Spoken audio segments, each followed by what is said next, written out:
Picture this, Jax. You've been waiting all morning for your coffee, and you are so ready. You ordered a large iced Americano. The barista calls your name, you grab the cup, and it's hot. Oh no. You can feel the heat through the sleeve, and your heart just sinks. There's a huge line behind you, and you're way too shy to say anything. So you walk away with a coffee you never wanted. If that sounds familiar, you're not alone. That is one of the most stressful moments for an English learner, but it doesn't have to be. It's as much about the fear and pressure as it is about the language. Exactly. But the good news? There is a simple, powerful way to fix it. In this episode, you're going to learn the single most important phrase to politely fix any wrong order, so you can walk away with the perfect coffee every single time. Plus, we're sharing 4 other essential phrases that will make your coffee runs go from stressful to smooth. We're going to turn you into a coffee shop pro, ready for any cafe in the world. By the end of this episode, you'll have the confidence and the exact words you need for any situation. All right, let's start with that critical moment. The barista hands you a hot latte, but you know you ordered an iced one. Your heart is pounding, the line is getting longer, and your mind goes completely blank. What do, Jax? You take a calm breath, make a little eye contact, and use this golden phrase. "Excuse me, I think I ordered this iced." Let's break down why this phrase is so effective. It's a perfect example of how to complain politely. You start soft, state the problem gently, and then open the door for a fix. Right. First, excuse me. This is the most polite way to get someone's attention. It's respectful and instantly shows you're not there to start a fight. It's so much better than just yelling a name or saying "hey" with an angry tone. The tone is everything. A calm, falling tone on "excuse me" shows respect. Next, you say, "I think." This is the secret ingredient. "I think" is an incredibly powerful way to soften a statement that could sound like an accusation. You're not saying "you made a mistake" or "you gave me the wrong drink." You're just suggesting there might have been a small mix-up. It removes the blame. Maybe you mumbled, maybe they misheard. It doesn't matter. "I think" focuses on the situation, not the person. Finally, you state the fact clearly. "I ordered this iced." Or for other mistakes, "I ordered a large," or "I ordered the cappuccino." This part is direct and gives the barista the information they need to solve the problem. You're not being demanding, you're just clarifying what you wanted.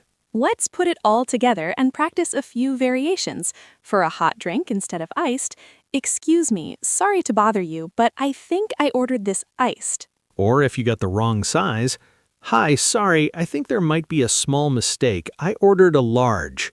Or if it's completely different drink, "Excuse me, I think I got the wrong drink. I actually ordered the latte." So what happens next? Almost every time, the barista will be happy to fix it for you. They'll likely say something like, "Oh, I'm so sorry about that. Let me remake that for you." Or, "No problem at all. I'll get you a fresh one." They deal with this stuff all the time, and a polite customer makes their job way easier. Sometimes, if it was a big mistake, they might even say the new drink is on the house, which means it's free. Your goal isn't to prove someone was wrong. Your goal is to get the coffee you paid for. Politeness is the key that gets you there without any conflict. Now that you know how to fix a problem, let's rewind and make sure the order is perfect from the start. A lot of English learners get nervous and say something direct like, "I want a coffee." And while that's grammatically correct, it can sound a little too demanding or blunt to a native speaker. To sound more natural and polite, use one of these 2 phrases. "Can I get a," or "I'd like a." Both of these are friendly, super common, and perfectly polite for ordering anything. "Can I have" or "could I get" are also great, slightly more formal options. But a coffee order has a few moving parts. To be an expert, you need to give them the info in the right order. The structure usually goes like this: size, temperature, drink type, and then customizations. Let's build a full, confident order. First, the barista will say something like, "What can I get for you today?" Or, "Hi there, what are we having?" You start with your polite phrase and the size. Most coffee shops use small, medium, and large. Some chains, like Starbucks, have their own lingo like tall, grande, and venti. But don't worry, if you just say small or medium, they'll know exactly what you mean. So you'd say, "Can I get a large?" Or a slightly more formal, could I have a medium? Next, add the temperature, hot or iced. "Can I get a large iced?" Then the name of the drink itself, a latte, an Americano. Can I get a large iced latte? And finally, add your customizations. This is where you mention oat milk, soy milk, almond milk, extra shots of espresso, or flavor syrups. So the full phrase is, "Can I get a large iced mate with oat milk, please?" And don't forget that magic word at the end, please. It just makes every request sound a little kinder. The barista will often ask one last question, for here or to go. That just means, are you drinking it in the cafe or taking it with you? Your answer is simple. For here, please, or to go, please. Let's practice a complete pro-level order. The barista says, "Hi, what can I get for you today?"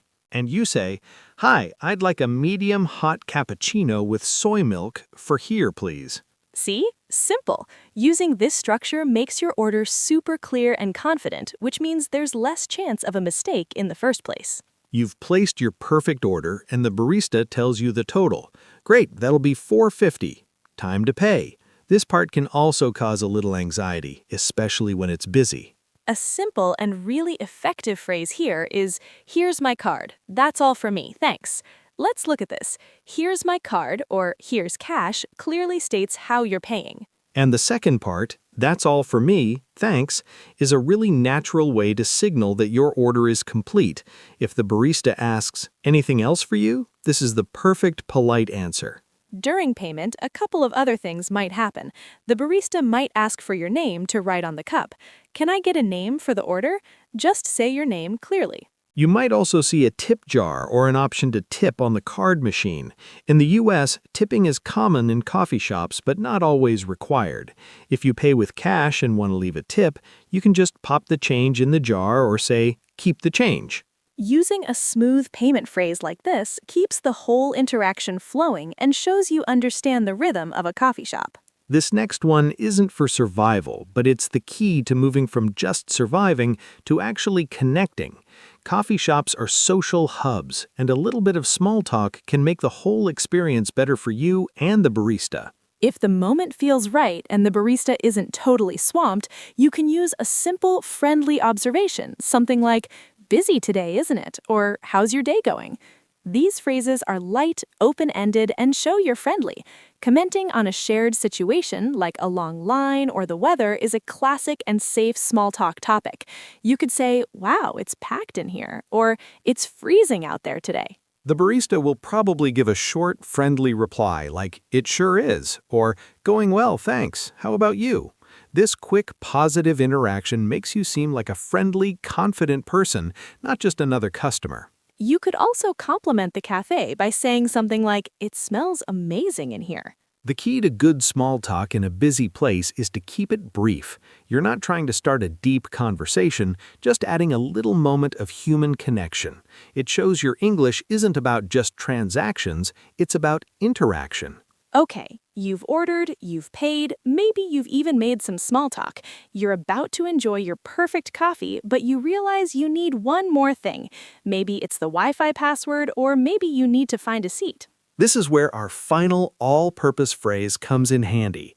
"Excuse me, I was just wondering." This phrase is a polite, slightly indirect way to ask for just about anything else you could possibly need. It's so versatile. Need Wi-Fi? "Excuse me, I was just wondering if you have the Wi-Fi password?" Need a seat? You can ask someone at a table, "Excuse me, is this seat taken?" Or for the restroom, "Excuse me, I was just wondering where the restroom is." This phrase is so useful because it's softer than a direct question. It's like knocking gently on a door before you ask for something. It shows you respect that the person might be busy, and it works with both staff and other customers. Mastering this phrase means you can handle almost any situation that pops up, not just at the counter, but anywhere in the coffee shop. It's the final tool you need to feel completely at ease. All right, let's do a quick recap. Today you learned 5 powerful phrases to conquer any coffee shop in English. Number 1, to correct a mistake, excuse me, I think I ordered. Number 2, to order confidently. Can I get a, or I'd like a. Number 3, to pay smoothly, here's my card, that's all for me. Number 4, for friendly small talk. Busy today, isn't it? Number 5, for any other need, excuse me, I was just wondering. You now have the tools to handle the entire experience, from walking in to fixing a wrong order and finding a seat.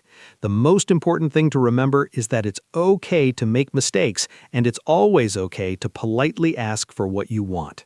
Your English does not have to be perfect. If this episode helped you feel more confident, please give it a thumbs up and subscribe for more practical English lessons to help you navigate real life. And now it's time for you to practice. Use your new confidence right now. Go to the comments and tell us, have you ever received the wrong order? And what did you do? We can't wait to read your stories. Thanks for listening, and we'll see you in the next one.